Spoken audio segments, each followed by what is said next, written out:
Can I be honest with you? You're not lazy, you're exhausted. You've spent so much time trying to be everything, fix everything, and show up for everyone that now you're just tired. And the truth is, you don't need another hustle era. You need rest that actually restores you.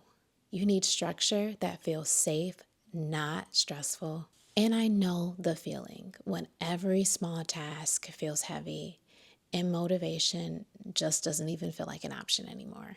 But I learned something. It's not motivation that you're lacking, it's grounding. So today, I want to share with you 5 small anchors that helped me end my own lazy era. Tiny shifts that reminded me how to move again, how to care again, and how to rebuild without the hustle. Hi, I'm Jess, and this is Morning Coffee Talk, where we slow down, get honest, and figure out how to elevate your mindset, your habits, and your peace. If this is the kind of space that helps you refocus, make sure you subscribe and like this video so I can keep creating more moments like this for you. So, grab your coffee and let's chat.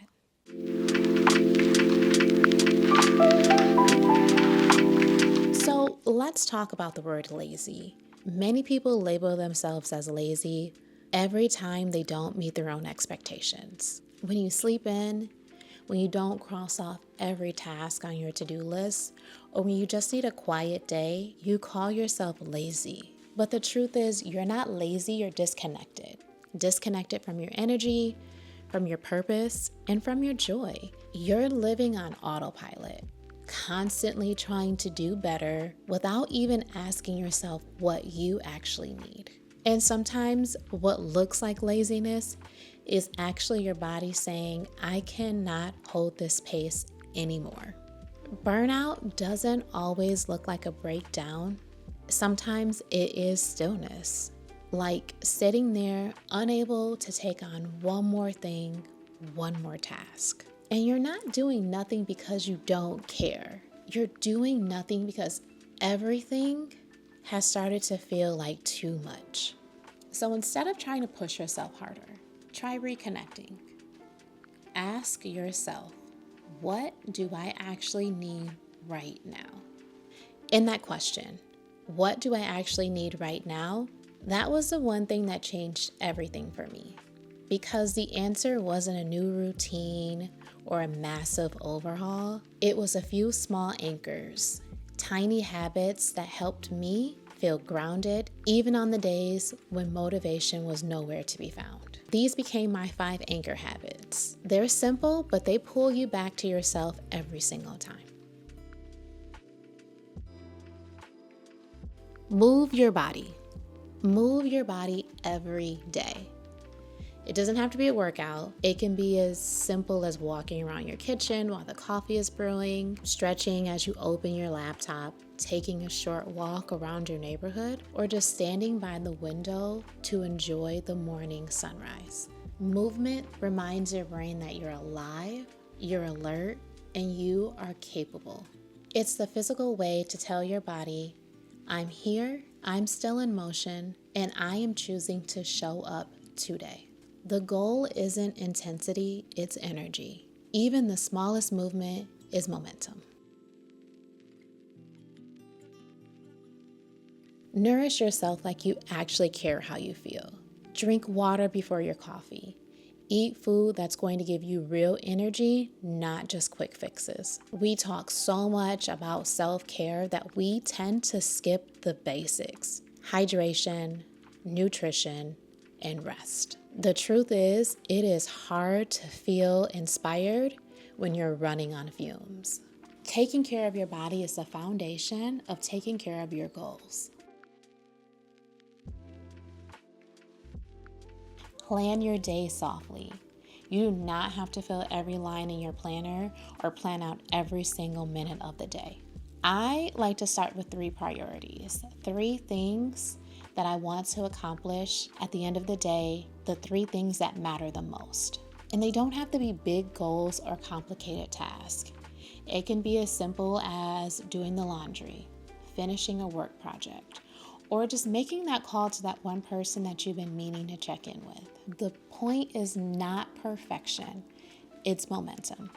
When you choose 3 things, you give yourself space to feel accomplished instead of overwhelmed. And when everything feels chaotic, clarity is a form of peace. And planning softly reminds yourself that structure can feel safe, not strict. That you can move throughout your day with intention without having to control every second of it. Try creating something small, not for productivity, but for peace. It can be as simple as journaling a few lines, cooking a new recipe, organizing a drawer, or following a simple DIY project. There's something so calming about creating something where the outcome doesn't matter, and it's just about the process, not perfection. Sometimes following directions can help you feel at ease because for once, you're not the one making every decision. You just get to be present, letting your hands do the work while your mind rests. Creating reminds yourself that progress can be quiet. Even small acts of making, arranging, fixing, writing, stirring can bring you back to yourself. And it's not about creating something beautiful, it's about remembering that you still can. Protect your peace like it is sacred. In a world that never stops talking, silence can feel uncomfortable at first, almost foreign. But quiet isn't emptiness, it's the space where your thoughts slow down enough to finally hear yourself again. I like to spend this time meditating, reading something spiritual, or just listening to mellow music that lets my mind rest. And it doesn't have to be long. Even 10 minutes can completely change your energy. Sometimes I like to close my eyes and focus on my breathing. Other times I'll read a short passage that speaks to where I am that day. And there are some days I just sit in stillness. No goal, no noise, and no performance. Because quiet has a way of softening everything.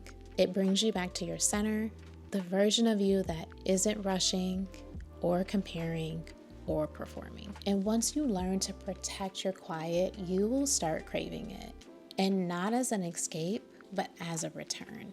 So maybe this wasn't about ending your lazy era. Maybe this was about redefining what effort looks like for you. You're not lazy. You're just healing from a version of yourself that thought rest had to be earned. In these moments of stillness, these small habits, they are not a step backwards. They are your reset.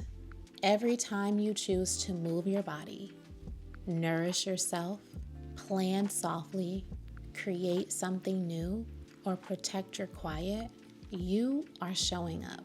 You're proving that discipline can be gentle, that consistency can feel peaceful, and that growth doesn't have to be loud to be real. The truth is, your lazy era was never about failure. It was about foundation. It was the pause that you needed to rebuild differently this time.